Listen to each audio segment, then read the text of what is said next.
नमस्ते प्यारे बच्चों। तो आइए आज हम समझेंगे एड ग्रेड अभ्यास पुस्तिका कक्षा 8वीं की गणित। क्योंकि ये जो गणित इस वर्ष है, ये जो एड ग्रेड अभ्यास पुस्तिका है सभी बदल दी गई हैं, इनके मॉडल भी बदल दिए गए हैं। तो इसमें जो बदल दिया गया है, क्योंकि एड ग्रेड अभ्यास पुस्तिका में से ही हमारा पूरा वार्षिक परीक्षा का पेपर पूछा जाता है, इसलिए हमें इसको अच्छे से समझना है और इसको अपनी एड ग्रेड अभ्यास पुस्तिका में इसको नोट भी करते चलना है। ठीक है, तो देखिए इसमें जो है ये यहाँ पे इसकी एड ग्रेड अभ्यास पुस्तिका दी गई है और ये 2023-24 की है और इसकी यहाँ अनुक्रमणिका दी गई है। तो इस अनुक्रमणिका में देखें कि कितने अध्याय दिए गए हैं। तो इसमें 13 अध्याय हैं और परिशिष्ट भी दिया गया है, तो इस प्रकार से ये 14 हो जाते हैं, है ना। तो आज हम देखेंगे इसका अध्याय 1। जो अध्याय 1 दिया गया परिमेय संख्याएं। ठीक है, तो हम परिमेय संख्याओं को समझेंगे कि परिमेय संख्याएं क्या होती हैं। तो इन परिमेय संख्याओं को समझने से पहले यहाँ देखें जो अध्याय 1 दिया गया है, इस अध्याय 1 में हमें सबसे पहले तो ये समझना है कि इसमें जो संख्याएं हैं, संख्याएं क्या होती हैं, कौन कौन सी संख्याएं होती हैं। तो हम कक्षा 7वीं में संख्याएं पढ़ चुके हैं, प्राकृतिक संख्याएं। और कौन सी संख्याएं पढ़ी हैं हमने? प्राकृतिक संख्याएं पढ़ी हैं और पूर्ण संख्याएं भी हमने यहाँ पे पढ़ ली हैं कि प्राकृतिक संख्या क्या होती है, इसकी परिभाषा दी गई, पूर्ण संख्याओं की दी गई और पूर्णांक भी दिए गए हैं। ठीक है, पूर्णांक क्या कहलाते हैं। तो ये सभी आपको सबसे पहले इन सभी को नोट भी कर लेना है, इनको याद भी कर लेना है और इसके बाद देखते हैं। तो ये जो परिमेय संख्या होती है, परिमेय संख्या की ये परिभाषा दी गई है।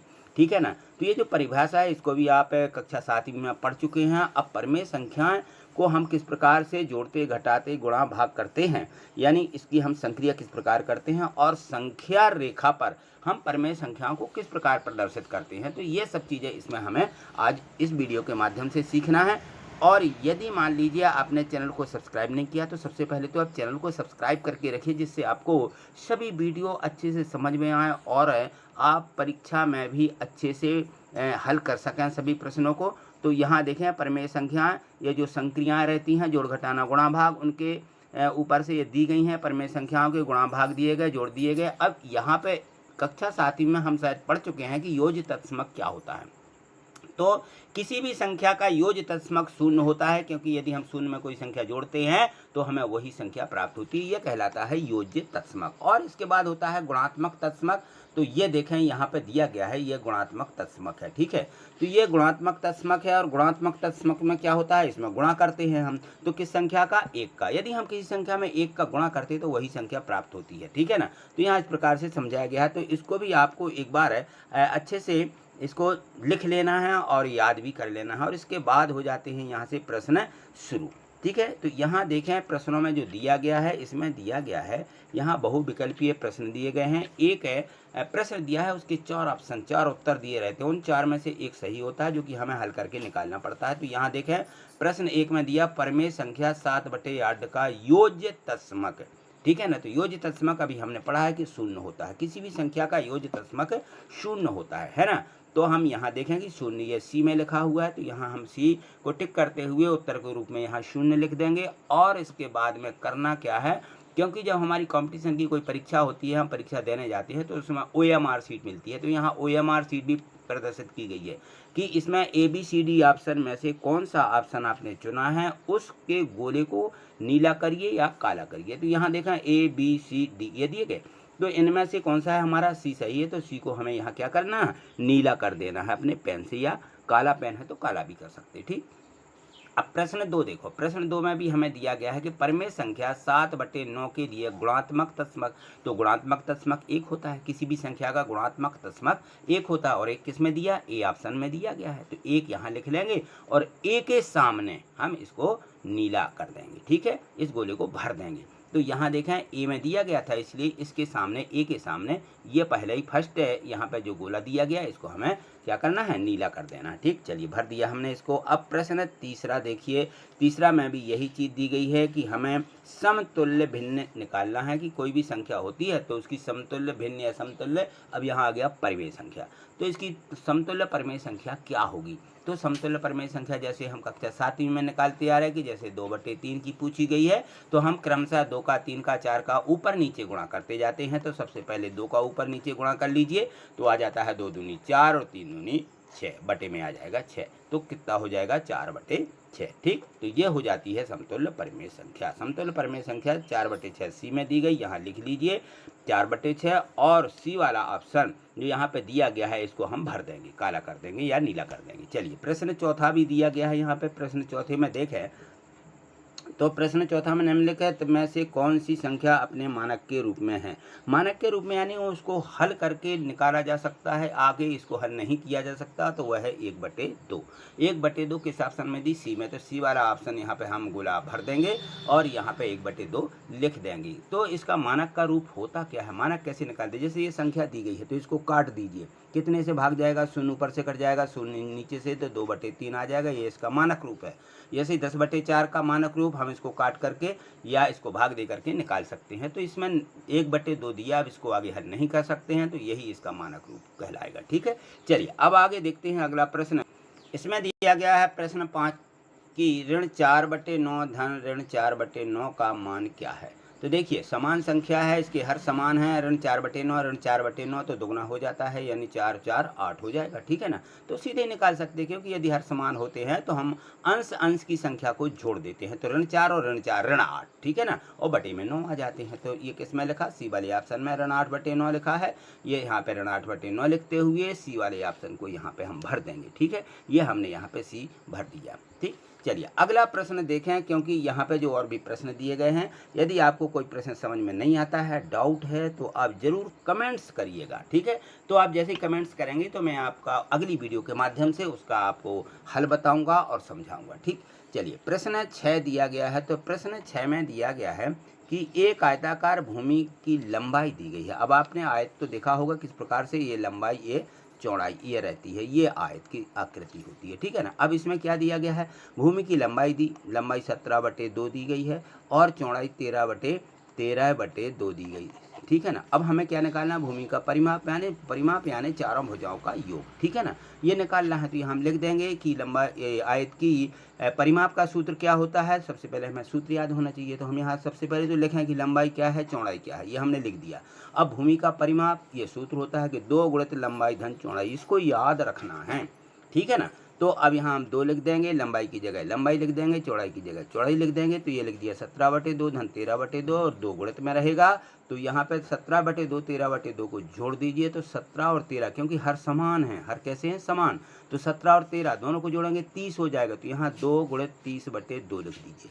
अब इसको 2 से इसको काट देंगे, 2 एकम 2 और इसको 2 15 30। ठीक, 15 का 2 में गुणा बच गया, तो 2 गुणित 15 बराबर 30 मीटर। ये परिमाप हो जाएगा, जो हमें भूमि दी गई थी आयताकार, उसका ये परिमाप 30 मीटर हो जाएगा। ठीक है, चलिए अगला इसमें दिया गया है प्रश्न 7। इसको देखिए, प्रश्न 7 को समझिए। यहाँ पे जो प्रश्न 7 दिया गया है, इसमें है कि एक 7/2 मीटर वाले कपड़े में से 5/3 मीटर कपड़ा काटने पर कितना कपड़ा शेष बचेगा। जब कोई वस्तु हमारे पास होती है, उसमें से हम दे देते हैं तो क्या करते हैं, घटाते हैं, है ना, अपने पास जो भी होता है उसमें से कम कर देना, यानी घटा देना। तो 7/2 मीटर था, उसमें से 5/2 मीटर काट दिया, यानी घटाना है। ठीक है ना, तो यहाँ हम घटाने का चिन्ह लगाते हुए इसको हल करेंगे। 7/2 ऋण 5/3, ये हमें कम करना है 5/3। तो 7/2 जो दिया गया है और यहाँ 5/3 है, यहाँ सबसे पहले तो ये देखें कि इनके हर असमान है। जब हर असमान होते हैं तो 2 और 3 का क्या निकालेंगे, लघुत्तम निकालेंगे। तो 2 और 3 हमारी कैसी संख्या है, किसी का भाग नहीं जाता, तो दोनों का गुणनफल ही इसका लघुत्तम आएगा। तो 2 3 कितना हो जाता है, 6, ये इसका लघुत्तम आ जाता है। तो यहाँ दोनों का यहाँ लघुत्तम के रूप में 6 लिख देंगे और इसके बाद इस 3 का गुणा 7 में कर देंगे, 2 का गुणा 5 में कर देंगे। तो यहाँ हो जाएगा 7 × 21 और यह हो जाएगा 5 दूनी 10। 21 में से 10 घटाइए, कितना मिलेगा, 11। यहाँ लिख दीजिए 11 और बटे में बचेगा 6। उत्तर लिख देंगे हम 11/6 मीटर। ठीक, चलिए अगला प्रश्न समझिए। इसमें प्रश्न 8 दिया गया है। प्रश्न 8 में है कि एक हवाई जहाज 1 घंटे में 1020 किलोमीटर दूरी तय करता है। 1 घंटे में कितना जा रहा है, 1020 किलोमीटर। तो वह 25/6 घंटे में कितनी दूरी तय करेगा। ठीक है ना, तो 25/6 घंटे में निकालना है हमें।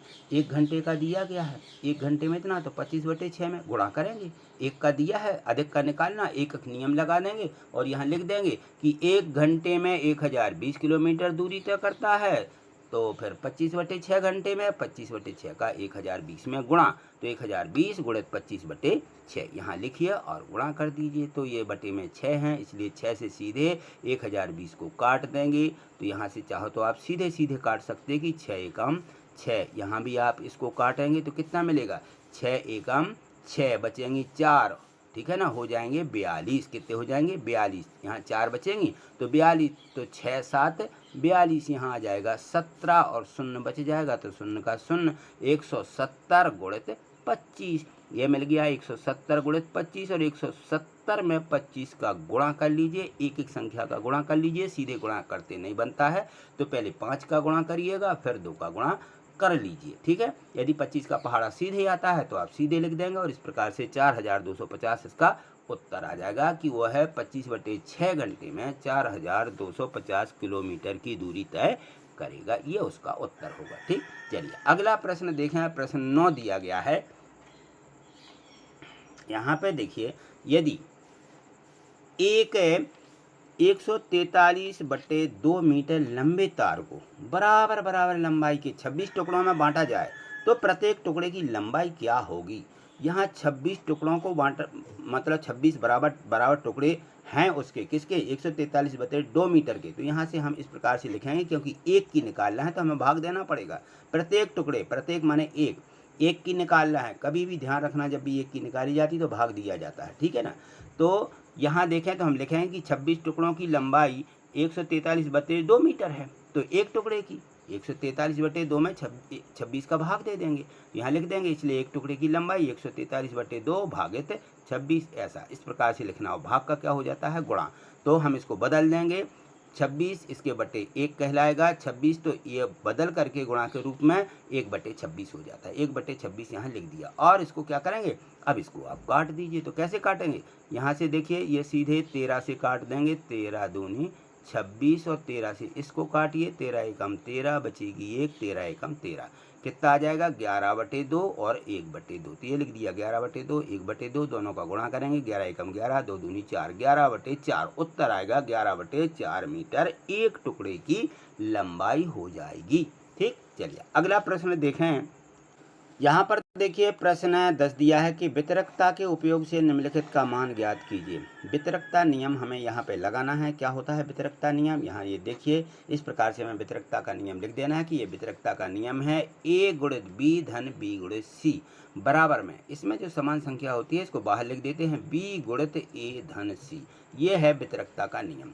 अब इस वितरकता नियम के अनुसार इन संख्याओं को हम देखें, यहाँ पे लिखेंगे पूरी हम यहाँ उतार करके, ये देखिए 6/5 गुणित 3/12 धन 6/5 गुणित 5/12। तो यहाँ देखें कि ये 6/5 है, ये 6/5 है। जैसा वितरकता में आप यहाँ देखते हैं कि B इधर भी है और B धन वाले दूसरे भी हमारे इसमें पद में दिया गया है, ठीक है ना। तो यहाँ पर 2 पद दिए गए हैं, ये पहला पद कहलाएगा और ये दूसरा पद है, ये गुणांक इसमें है, इसमें भी है और बीच में धन लगा है। तो ये जो है संख्या यहाँ पे 2 पदों वाली हो जाती है। तो पहले पद में भी 6/5 लिखा है, दूसरे में भी 6/5, यहाँ पे 2 पद होते हैं इस वितरकता के नियम में, तो इसमें एक संख्या समान होती है। तो 6/5 6/5 समान है। और आगे देखिए B को इस प्रकार से लिख लिया गया जो समान होती है। तो यहाँ पर 6/5 को बाहर लिखेंगे गुणित, यानी B की जगह 6/5 और यहाँ पे चाहें तो देखें A और C की जगह, A की जगह पे ऋण 13/12 और C की जगह पे 5/12 यहाँ पे लिख दीजिए, ठीक है, गुणा के रूप में, ऋण 3/12 धन 5/12 यहाँ पे आ जाएगा, ठीक। चलिए अब 6/5 तो यहाँ गुणा के रूप में है ही, अब ऋण 3/12 धन 5/12 इनको जोड़ लीजिए या घटा लीजिए। तो ये धन के हैं, ये ऋण के हैं, घट जाएगी। और हर कैसे हैं, समान, बिल्कुल समान है। 5 में से 3 को घटा दीजिए। जब हम 5 में से 3 को घटाते तो कितने मिल जाए, तो यहाँ पर आप एक बार फिर से लिख लें कि 12, इसका 12 है तो बटे में 12 आ जाएगा, ऋण 3 धन 5 लिख दीजिए, 5 में से 3 को घटाइए तो 2 मिलेंगे, 6/5 गुणित कितना मिल जाएगा, इसकी जगह पे 2/5, 2/12 मिल गया। अब इसको काट लीजिए, 6 एकम 6, 6 दूनी 12 और 2 से ये कट जाएंगे, 2 से ये कट जाएंगे, 2 एकम 2, 2 एकम 2, तो कितना मिल जाएगा यहाँ 1, यानी 1/5। कितना उत्तर आ जाएगा 1/5। ये वितरकता नियम से इसको हल करना है, सीधे सरल करना है। ठीक है, चलिए अगला प्रश्न देखें। इसी का 11वां प्रश्न दिया गया है।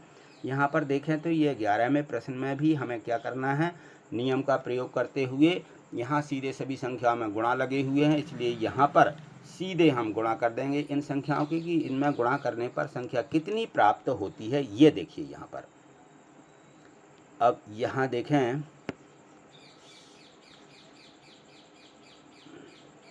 ये लिखी हुई है, आप स्पष्ट रूप से देख पा रहे होंगे। तो संख्याओं को हम यहाँ एडजस्ट कर दें।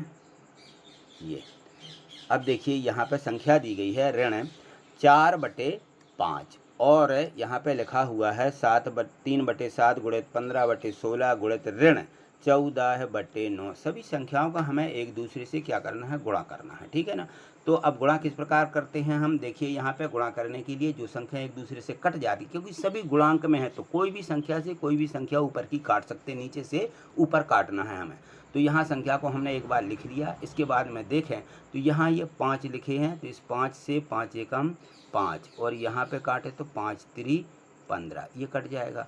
और 4 से काटिए यहाँ पे 4 एकम 4, तो यहाँ ऋण का 1 बचेगा और यहाँ 4 नीचे वाली संख्या कट जाएगी, 4 चौके 16। इस प्रकार से हमें संख्याओं को काटना है। ठीक, और नीचे से यहाँ देखें 7 एकम 7 और यहाँ पे आ जाएगा 7 दूनी 14, तो ऋण के 2 मिल जाएंगे। ठीक, अब यहाँ देखो ये 3 और 3, 3 तिरका 9, सीधे 9 काट सकते हो, या 3 एकम 3 काट दो और 3 तिरका 9 काट दो और इस 3 से इस 3 को भी काट दीजिए। ठीक है, अब यहाँ देखें ऊपर कौन सी संख्या बच गई हमारी, ऋण 2। ऋण 2 को काटें तो 2 एकम 2 यानी ऋण 1 आ जाएगा और यहाँ मिल जाएगा 2 दूनी 4। सभी संख्याएं कट चुकी हैं, तो हमें अंश में ऋण 1 और ऋण 1 प्राप्त हुआ है। तो ऋण 1 और ऋण 1 को यहाँ पर लिख लीजिए। ठीक है, इस प्रकार से संख्याएं ये हमने काट दी, तो ऋण 1 और ऋण 1 ऊपर मिलेगा और बटे में मिल जाएगा हमें सिर्फ ये 2, तो बटे में आ जाएगा 2। तो ऋण 1 और ऋण 1 का गुणा करेंगे तो 1 ही मिलेगा और बटे में मिल जाएगा 2, तो उत्तर आ जाएगा 1/2।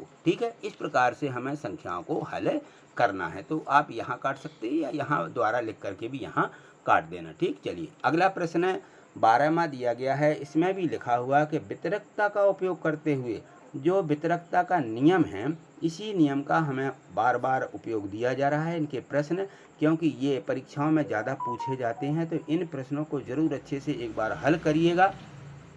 यहाँ देखिए इसमें दिया है प्रश्न 9/16 गुणित 4/12 और यहाँ देखिए धन लगा है, ये पहला पद हो गया, ये दूसरा पद है ना। 9/16 गुणित ऋण 3/9। अब 9/16 देखिए तो दोनों में ये संख्या समान दी गई है, तो वितरकता का नियम यहाँ पे लगेगा ही। इन्होंने कहा वितरकता का नियम लगाइए, तो ये लग रहा है इसमें बी इसमें है, तो इसमें समान संख्या 9/16 है। चलिए वितरकता का नियम यहाँ लिख दीजिए और यहाँ से हल करना शुरू करिए कि हम इसमें 9/16 को बाहर लिखेंगे, गुणित यहाँ ये ए के रूप में और ये ऋण 3/9 सी के रूप में बच जाएगा। अब इन दोनों को हमें हल करना है, तो यहाँ पर एक बार इनको 9/16 गुणित, अब यहाँ हल करेंगे तो 12 और 9 है हमारे पास में, तो 12 और 9 का आपको लघुत्तम निकालना है इस प्रकार से। ये देखिए 12 और 9, तो 12 9 का लघुत्तम निकालिए, तो यहाँ से 2 से भाग देते जाइए जब तक 2 का जाता है, फिर इसके बाद 3 का भाग देते हैं, तो हमारी संख्या इस प्रकार से गुणांक के रूप में आ जाती है 2 गुणित 2 गुणित 3 गुणित 3। तो कितना आ जाएगा, उत्तर आ जाएगा 36। ठीक है ना, तो इसका जो हमारा लघुत्तम आएगा वो 36 आएगा। यहाँ 36 लिख लिया, 12 का भाग दिया, 12 3 36, 4 का 3 में गुणा कर देंगे और 9 चौको 36, तो 9 का ऋण 3 में गुणा कर देंगे यहाँ पर। ठीक है, तो ये संख्या हमारे पास प्राप्त हो जाएगी। तो 4 3 12 और 3 चौके 12 यानी 12 ऋण 12/36। अब 12 में से 12 घटाइए तो 0 मिलेगा, 0 में 36 का भाग दे दीजिए। 0 में यदि हम 36 का भाग देंगे क्या मिलेगा, 0 ही तो मिलेगा। तो यहाँ पे सिर्फ 0 प्राप्त होगा, 9/16 गुणित 0। अब 9/16 में 0 का गुणा करें तो किसी भी संख्या में 0 का गुणा करने पर सारी संख्याएं 0 हो जाती हैं, तो यहाँ आ जाएगा उत्तर 0। ये वितरकता के उपयोग से इसका हल जो निकला वह 0 निकलेगा। ठीक है, चलिए अगला प्रश्न है, इसमें दिया गया है 13वां प्रश्न और इस 13वें प्रश्न में देखें तो यहाँ पर भी ये देखें तो इसमें भी हमें वितरकता का नियम ही लगाना पड़ेगा। इसमें दिया नहीं है कि वितरकता का उपयोग कीजिए, लेकिन इसमें संख्याएं जो दी गई हैं यहाँ पे देखें ये दो पद दिए हैं, पहला पद ये दूसरा पद, ठीक है ना।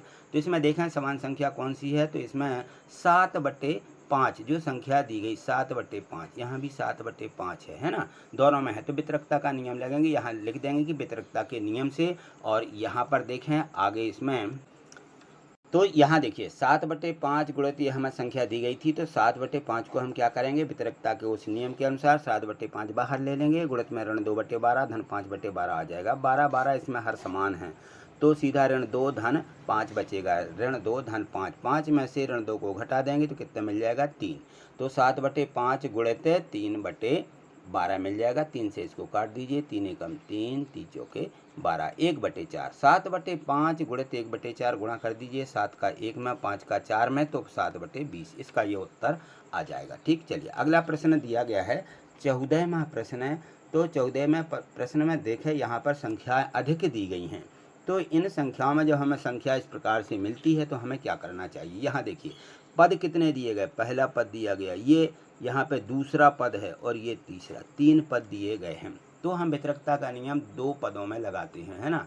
इसके बाद तीसरा दिया गया है तो उसको बाद में देखेंगे। तो यहाँ पे देखें तो ये हम इसको माने कि ये हमारा पहला पद है, ये दूसरा पद है, और ये ऋण 1/14 ये अलग संख्या है। तो इसको बाद में हल करेंगे, इसको पीछे लिख लें। तो यहाँ पे क्रम बदल लें, क्या बदल लें, इसका क्रम।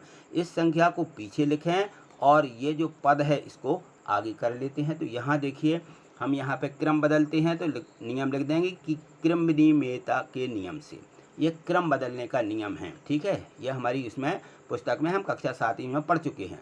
तो ये पहला पद होगा 2/5 गुणित ऋण 3/7, ये पहला पद हो जाएगा। दूसरा पद ये ऋण 3/7 और गुणित 3/5 को यहाँ लिख लेंगे और ये ऋण 1/14 को बाद में लिख देंगे। ठीक, तो ये क्रम नियम यहाँ पे लगा दिया। अब यहाँ देखें तो इसमें जो है हमारा वितरकता का नियम इस दोनों पदों में लगाएंगे। ठीक है ना। ये यहाँ पे देखिए कौन सी संख्या दी गई है, ऋण 7/3, और यहाँ पर भी दिया ऋण 7/3, यानी 7/3 दोनों में है। तो 7/3 कॉमन निकल रहा है।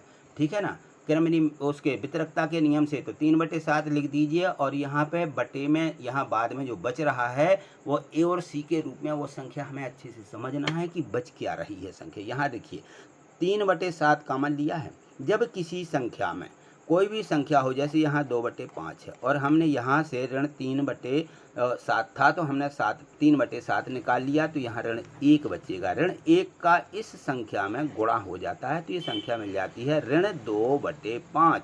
ये हमें ध्यान रखना है। तो यहाँ पे हमने 3/7 निकाला, तो ऋण 2/5 ये बच गई संख्या। इसी प्रकार से यहाँ से भी 3/7 ही निकालेंगे। जब हम 3/7 निकालेंगे तो ये ऋण कहाँ, ऋण 3/5 यहाँ इसमें ऋण लग जाएगा। ठीक, ये हमें ध्यान रखना है। इन दोनों बातों का, चिन्हों का विशेष ध्यान रखना पड़ता है इस प्रकार से इन संख्याओं में।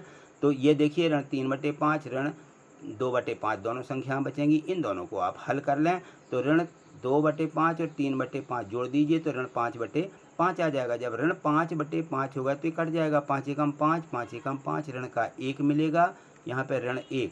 अब जब ऋण 1 मिला तो ऋण 1 का 3/7 में गुणा हो जाएगा, तो कितना मिल जाएगा, ऋण 3/7। ये देखिए लिख दिया गया ऋण 3/7, और ये ऋण 1/14 साथ में लिखते जा रहे पीछे, तो ये ऋण 1/14। तो ये दोनों संख्या फिर मिल जाएंगी हमें। अब हम इसको हल करेंगे, तो हम यहाँ पे देखिए लघुत्तम के रूप में 7 और 14 दिया गया है, तो 7 और 14 का लघुत्तम कितना आएगा, 14 ही आएगा। ठीक, अब यहाँ 7 दिए गए, तो 7 दूनी 14, 2 का 3 में गुणा करेंगे तो 6 मिल जाएंगे। तो यहाँ पे हमने लिख दिया ऋण 6, और यहाँ 1 ही मिलेगा क्योंकि 14 बटे में है ही, तो ऋण 6 और ऋण 1 कितना हो जाएगा, ऋण 7। ऋण 7/14, 7 से इसको काट देंगे, 7 एकम 7, 7 दूनी 14, तो ऋण 1/2, ये इसका आंसर मिल जाएगा। ठीक, चलिए यदि आपको प्रश्न समझ में नहीं आया है तो कमेंट्स करिए, मैं फिर से इसको अच्छे से और समझाऊंगा।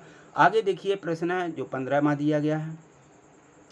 15वें प्रश्न में यहाँ पे लिखा हुआ है कि ज्ञात कीजिए, सीधे सीधे संख्याएं दी गई थी और इन संख्याओं को हमें क्या करना है, इनको हल करना है मात्र। तो यहाँ देखिए सभी संख्या में भाग लगा हुआ है। ठीक है, 1/2 भागित ऋण 1/3 भाग 2/5, तो सभी संख्या भाग के रूप में दी गई हैं। तो यहाँ कोष्टक बना दिया गया पहले कि पहले आप 3 संख्याओं में से 2 संख्याओं में इन 2 का भाग कर लीजिए। तो यहाँ पे लिखें, और लिखने के बाद यह भाग का क्या हो जाता है, गुणा। तो 1/2 भाग ऋण 1/3, और ये 2/5 था, तो भाग का हम क्या कर देंगे, गुणा लिख देंगे और 5/2 इस प्रकार से लिख देंगे। गुणा कर लीजिए, गुणा सीधे करते, ऋण 1 का 5 में ऋण 5 आएगा, 3 दूनी 6, तो ऋण 5/6 हो जाएगा। और ऋण 1 ये 1/2 भाग में लिखा ही है, तो भाग का फिर से गुणा करेंगे तो ये हो जाएगा 6 ऊपर और 5 नीचे आ जाता है, तो अंश का हर का अंश बना देते हैं। तो ये 6/5 लिखते हुए 1/2 गुणित यहाँ पे 6/5 और इसको काट दीजिए, 2 एकम 2, 2 3 6, तो उत्तर मिल जाएगा 3/5। ये 3/5 इसका हल हो जाएगा। तो इस प्रकार से संख्याओं को हमें हल करना है। अब देखिए, आपने सभी यदि पूरी वीडियो देखी है तो आपको निश्चित ही अच्छे से 1 से 15 तक के सभी प्रश्न समझ में आ गए होंगे। और यदि मान लीजिए कहीं डाउट लगता है तो आप ज़रूर कमेंट्स करिएगा, मैं अगली वीडियो के माध्यम से इसको देखूंगा। तो आज इतना ही, मिलते हैं अगली वीडियो के माध्यम से। आगे देखना है, आगे देखना चाहते हो, समझना चाहते हो गणित को, तो आपको चैनल को सब्सक्राइब करके रखना होगा और आगे जो है वीडियो को शेयर भी कर दीजिए और लाइक ज़रूर करते चलिए। वीडियो को लाइक करेंगे तो लाइक से होता यह है कि मैं आपको देखूंगा कि ये बच्चे हमारी वीडियो समझ रहे हैं। ठीक है ना? ठीक, थैंक यू, धन्यवाद।